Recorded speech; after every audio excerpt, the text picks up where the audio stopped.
स्वागत है आपका शिवम की गणित में हिस्ट्री के मोस्ट इम्पॉर्टेंट क्वेश्चन की सीरीज चल रही है। तो आज का क्वेश्चन चलिए देखते हैं। अभिनव भारत नामक अंग्रेज विरोधी संगठन की स्थापना की थी। तो अभिनव भारत नामक अंग्रेज विरोधी संगठन की स्थापना किसने की थी? तो ये की थी वी.डी. सावरकर ने। किसने की थी? वी.डी. सावरकर ने की थी। अगला क्वेश्चन है, किसने मोहम्मद अली जिन्ना को हिंदू मुस्लिम एकता का दूत कहा था? तो मोहम्मद अली जिन्ना को किसने हिंदू मुस्लिम का दूत कहा था? तो ये कहा था सरोजनी नायडू जी ने। किसने कहा था? सरोजनी नायडू जी ने कहा था। अगला क्वेश्चन है, सूरत की फूट के बाद कांग्रेस किसके हाथ में आ गई थी? तो सूरत की फूट के बाद कांग्रेस किसके हाथ में आ गई थी? तो ये आ गई थी नरम दल वालों के। किसके हाथ में? नरम दल वालों के हाथ में। अगला क्वेश्चन है, राजनीतिक स्वतंत्रता राष्ट्र की प्राणवायु है कथन किसने कहा था? तो राजनीतिक स्वतंत्रता राष्ट्र की प्राणवायु है, तो ये किसने कहा था? तो ये कहा था अरविंद घोष ने। किसने कहा था? अरविंद घोष ने कहा था। अगला क्वेश्चन है, गदर पार्टी की स्थापना कब की गई थी? तो गदर पार्टी की स्थापना कब हुई थी? तो गदर पार्टी की स्थापना हुई थी 1913 में। कब हुई थी? 1913 में हुई थी। अगला क्वेश्चन है, किसने ऑल इंडिया मुस्लिम लीग की स्थापना की थी? तो ऑल इंडिया मुस्लिम की स्थापना किसने की थी? तो ऑल इंडिया मुस्लिम की स्थापना की थी नवाब सलीमुल्लाह खान ने। किसने की थी? नवाब सलीमुल्लाह खान ने की। अगला क्वेश्चन है, किस भारतीय आंदोलन का शीर्ष गीत बना वंदे मातरम? तो किस भारतीय आंदोलन का शीर्ष गीत बना था वंदे मातरम? तो ये बना था स्वदेशी आंदोलन का। किसका बना था? स्वदेशी आंदोलन का बना था। अगला क्वेश्चन है, निम्नलिखित में से किसे भारतीय शांति के जनक के रूप में जाना जाता है? तो भारतीय शांति के जनक के रूप में किसे जाना जाता है? तो ये जाना जाता है बाल गंगाधर तिलक जी को। किसे? बाल गंगाधर तिलक जी को। अगला क्वेश्चन है, लाल बाल पाल त्रिगुट का कौन व्यक्ति भारतीय का राष्ट्रीय कांग्रेस का अध्यक्ष हुआ? तो लाल बाल पाल त्रिगुट का कौन सा व्यक्ति था जो राष्ट्रीय कांग्रेस का अध्यक्ष हुआ?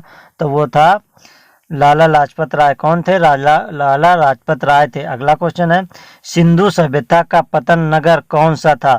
तो सिंधु सभ्यता का पतन नगर कौन सा था? तो वो था लोथल। कौन सा था? लोथल था। अगला क्वेश्चन है, जो चित्रकला के शत्रु हैं मैं उनका शत्रु हूँ, किस मुगल शासक ने कहा था? तो ये कथन किसने कहा था? तो ये कथन कहा था जहांगीर ने। किसने कहा था? जहांगीर ने कहा था। अगला क्वेश्चन है, मेवाड़ से युद्ध तथा चित्तौड़ की संधि किसके शासनकाल की महत्वपूर्ण उपलब्धि है?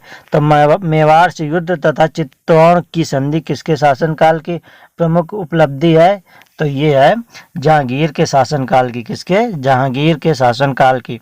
अगला क्वेश्चन है, निम्नलिखित में से किस शासक का काल संगमरमर का काल कहलाता है? तो संगमरमर का काल कौन सा शासक का कहलाता है? तो ये कहलाता है शाहजहां का। किसका कहलाता है? शाहजहां का कहलाता है।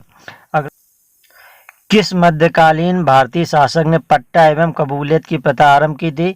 तो मध्यकालीन भारतीय शासक ने पट्टा एवं कबूलियत की प्रथा किसने आरंभ की थी? तो ये की थी शेरशाह ने। किसने की थी? शेरशाह ने की थी। अगला क्वेश्चन है, राजपूताना के निम्न राज्यों में से किस एक ने अकबर की संप्रभुता स्वीकार नहीं की थी? तो संप्रभुता किसने नहीं स्वीकार की थी? तो वो नहीं की थी मेवाड़ ने। किसने नहीं की थी?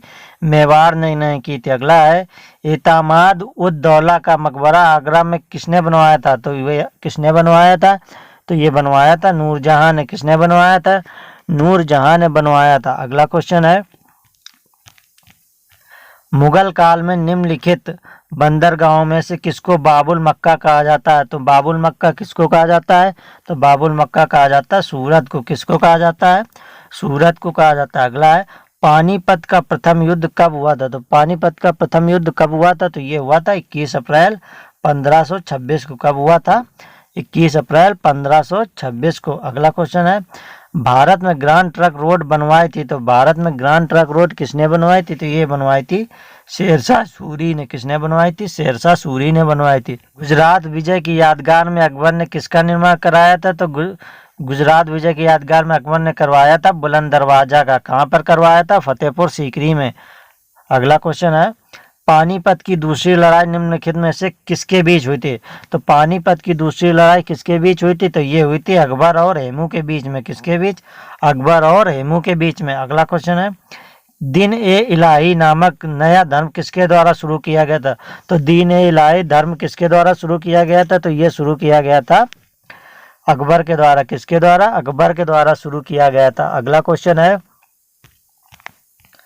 मुगल प्रशासन व्यवस्था में मनसबदारी प्रणाली को किसने प्रारंभ किया था? तो मनसबदारी प्रणाली किसने प्रारंभ की थी? तो ये प्रारंभ की थी अकबर ने। किसने की थी? अकबर ने की थी। अगला क्वेश्चन है,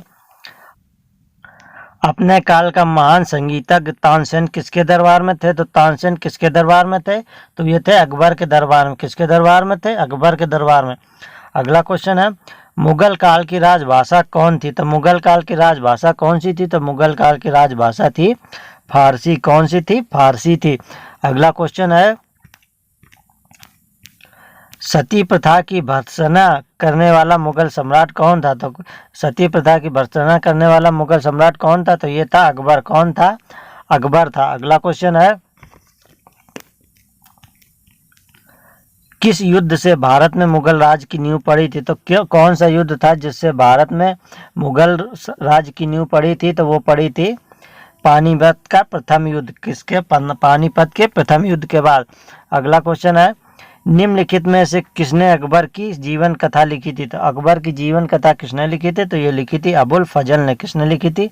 अबुल फजल ने लिखी थी। अगला क्वेश्चन है, हुमायूंनामा किसने लिखा था? तो हुमायूंनामा किसने लिखा था? तो हुमायूंनामा लिखा था गुलबदन बेगम ने। किसने लिखा था? गुलबदन बेगम ने लिखा था। अगला क्वेश्चन है, अकबर के शासन में महाभारत का फारसी भाषा में अनुवाद किया गया था, वह किस नाम से जाना जाता है? तो वह किस नाम से जाना जाता है? वो जाना जाता है रज्मनामा के नाम से। किससे? रज्मनामा के नाम से जाना जाता है। तो क्वेश्चन आपको कैसे लगे? अगर क्वेश्चन अच्छे लगे हैं तो वीडियो को लाइक करें और ऐसे ही क्वेश्चन देखने के लिए चैनल को सब्सक्राइब करें।